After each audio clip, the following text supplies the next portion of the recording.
Salut, je suis Ruth. Je viens d'un pays lointain appelé Moab. Il s'est passé quelque chose de spécial quand j'ai rencontré une femme gentille et sage de Bethléem. Voici mon histoire. Dans le pays de Bethléem, vivait une femme nommée Naomi. Elle, avec son mari et ses 2 fils, avaient quitté leur ville natale à cause d'une grave famine et s'étaient installés dans le pays de Moab. Pendant leur séjour à Moab, une tragédie s'est produite. Le mari de Naomi est décédé, la laissant veuve. Ses 2 fils ont ensuite épousé des femmes moabites, Orpa et Ruth. Ils ont vécu à Moab pendant environ 10 ans. Mais ensuite, une autre vague de chagrin frappa la vie de Naomi lorsque ses 2 fils moururent, la laissant seule avec ses 2 belles-filles. En apprenant que la famine à Bethléem était finie, Naomi décida de retourner dans sa patrie. Retournez chacune dans la maison de votre mère.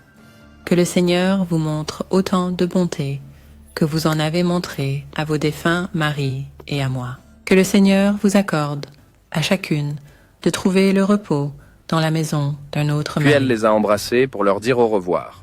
Et ils ont pleuré à haute voix, et lui ont dit que nous retournerons avec toi chez ton peuple. Mais Naomi a dit, Rentrez chez vous, mes filles. Pourquoi viendriez-vous avec moi? Est-ce que je peux encore avoir de fils pour devenir vos sœurs? Arcee, Rentrez chez vous, mes filles. Je suis trop vieille pour avoir un autre mari. Même si je pensais avoir encore de l'espoir, même si j'avais un mari ce soir et que je donnais ensuite naissance à des fils, attendriez-vous qu'ils grandissent? Resterais-tu célibataire pour eux? Non, mes filles, c'est plus amer pour moi que pour vous, car la main du Seigneur s'est retournée contre moi. Orpa dit adieu à Naomi en larmes et retourna vers son peuple. Mais Ruth s'accrocha à Naomi, refusant de la quitter. Où tu iras, j'irai. Où tu resteras, je resterai. Ton peuple sera mon peuple, et ton Dieu sera mon Dieu. Retouchés par la loyauté et le dévouement de Ruth, Naomi et Ruth se sont embarqués ensemble pour le voyage de retour à Bethléem. À leur arrivée, toute la ville frémissait d'excitation et de curiosité. Serait-ce Naomi? Les gens chuchotaient, surpris par son retour. Ne m'appelle pas Naomi, appelle-moi Mara, car le Tout-Puissant m'a rendu la vie amère. Je suis partie comblée, mais le Seigneur m'a ramenée vide. Naomi et Ruth sont arrivés à Bethléem au début de la moisson de l'orge, une période de nouveau commencement et d'espoir.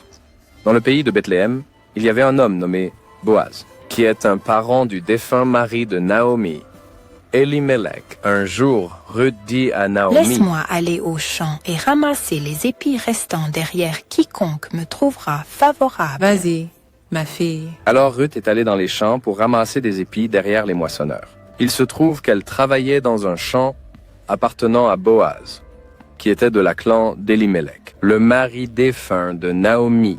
Boaz arriva et salua les moissonneurs en disant, Que le Seigneur soit avec Le vous. Seigneur vous bénisse, répondirent-ils.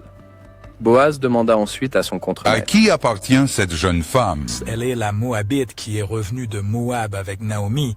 Elle m'a demandé si elle pouvait ramasser des grains, et elle travaille sans arrêt depuis ce matin, sauf pour une courte pause sous l'abri. Alors Boaz s'est approché de Ruth et lui Ma a fille, dit, écoute-moi. Ne va pas glaner dans un autre champ et ne t'éloigne pas d'ici. Reste ici avec les femmes qui travaillent pour moi. Regarde le champ où les hommes récoltent et suis les femmes. J'ai dit aux hommes de ne pas te toucher. Et quand tu as soif, va boire à la fontaine. Des cruches que les hommes ont remplies. À cela, Ruth s'inclina face contre terre. Elle lui demanda, « Pourquoi ai-je trouvé une telle faveur à tes yeux, que tu me remarques, moi, une étrangère? On m'a tout raconté sur ce que tu as fait pour ta belle-mère depuis la mort de ton mari. Comment tu as quitté ton père et ta mère et ta patrie pour venir vivre avec un peuple que tu ne connaissais pas avant. Que le Seigneur te récompense pour ce que tu as fait. Puisses-tu être richement récompensé par le Seigneur, le Dieu d'Israël, sous les ailes duquel tu es venu chercher refuge. Puissé-je continuer à trouver grâce à vos yeux, mon Seigneur? Vous m'avez rassuré en parlant gentiment à votre servante. bien que je n'ai pas le rang de l'un de tes serviteurs. À l'heure du repas, Boaz dit à Ruth, Viens ici, prends du pain et trempe-le. Mets dans le vinaigre de vin. Quand elle s'assit avec les moissonneurs, il lui offrit du grain rôti. Elle en mangea à sa faim, et en eut encore. Et quand Ruth s'est levée pour glaner, Boaz a donné des ordres à ses hommes. Laissez-la ramasser parmi les gerbes, et ne la réprimandez pas. Sortez même quelques épis des bottes, et laissez-les pour qu'elle les ramasse, et ne la grondez pas. Ruth glana dans le champ jusqu'au soir. Puis elle battit l'orge qu'elle avait récoltée, et elle en récolta environ une épha. Elle l'a ramenée en ville, et sa belle-mère a vu combien elle avait ramassé. Ruth sortit également, et lui donna ce qu'elle avait laissé après avoir mangé à sa faim. Demanda alors sa Où belle-mère. as-tu glané aujourd'hui? Où as-tu travaillé? Béni soit l'homme qui t'a remarqué. Ruth lui parla de celui chez qui elle avait travaillé. L'homme avec qui j'ai travaillé aujourd'hui s'appelle Boaz. Que le Seigneur le bénisse. Il n'a cessé de montrer sa bonté aux vivants et aux morts. Cet homme est notre proche parent. Il est l'un de nos racheteurs gardiens. Il m'a même dit de rester avec ses ouvriers jusqu'à ce qu'ils finissent de moissonner tout son grain. Il te serait bon, ma fille, d'aller avec les femmes qui travaillent pour lui, car dans le champ de quelqu'un d'autre, tu pourrais être blessé. Ruth est donc restée proche des femmes de Boaz pour glaner jusqu'à la fin des récoltes d'orge et de blé, et elle vivait avec sa belle-mère. Naomi a commencé à élaborer un plan pour assurer l'avenir de Ruth. Un jour, Naomi dit à Ruth, Ma fille, je dois te trouver un foyer où tu seras bien entourée. Maintenant, Boaz, avec les femmes de qui tu as travaillé, est un de nos parents. Ce soir, il va vanner l'orge sur l'aire de battage. Le sol. Lave-toi, mets du parfum et habille-toi avec tes plus beaux vêtements. Puis descends vers les batteurs. Sors. Mais ne le laisse pas savoir que tu es là, jusqu'à ce qu'il ait fini de manger et de boire. Quand il se couche, note l'endroit où il se trouve. Ensuite, va découvrir ses pieds et couche-toi. Il vous dira quoi faire. Ruth a écouté Naomi et est allée à l'aire de battage. Elle attendit que Boaz ait fini de manger et de boire. Puis elle alla doucement, découvrit ses pieds et s'allongea. Quand Boaz se réveilla et la vit là, il demanda « Qui es-tu? Je suis Ruth, ta servante. Étends ton manteau sur moi, car tu es un parent racheteur de notre famille. Que le Seigneur te bénisse, ma fille. Cette gentillesse est plus grande que celle que tu as montrée auparavant. Tu n'as couru après aucun des hommes plus jeunes, qu'ils soient riches ou pauvres. Et maintenant, ma fille, n'aie pas peur. Je ferai tout ce que tu demandes. Tous les habitants de ma ville savent que tu es une femme de noble caractère. Bien que ce soit vrai que je sois un rédempteur gardien de notre famille, il y en a un autre qui est plus proche parent que moi. Reste ici pour la nuit, et demain matin, s'il veut remplir son devoir de rédempteur gardien, bonne chance. Laisse-le te racheter. Mais s'il ne veut pas, aussi sûr que le Seigneur est vivant, je le ferai.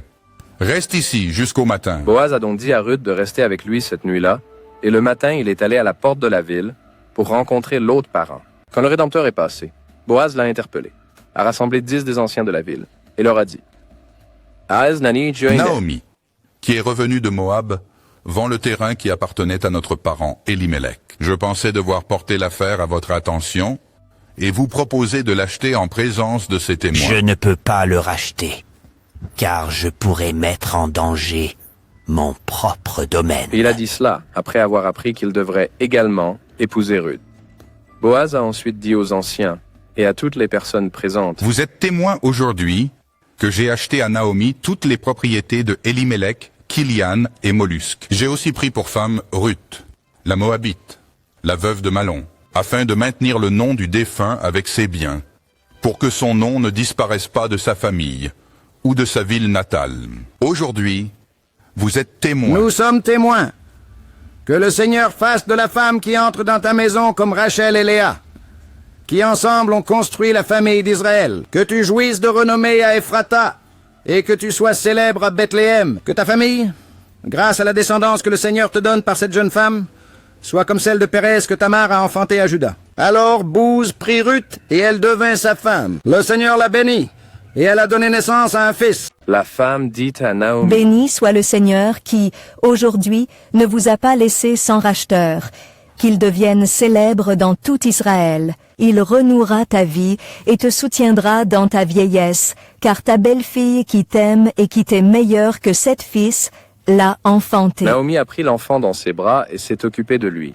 Il a été nommé Obed. Il était le père de Jessé, le père de David.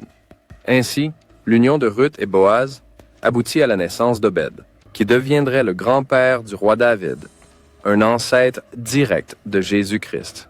Ainsi, l'histoire de Ruth s'est entremêlée avec la lignée du roi David, un témoignage de sa fidélité, de sa loyauté et des bénédictions qui viennent de la confiance en Dieu. Merci de regarder. Abonnez-vous, aimez et partagez.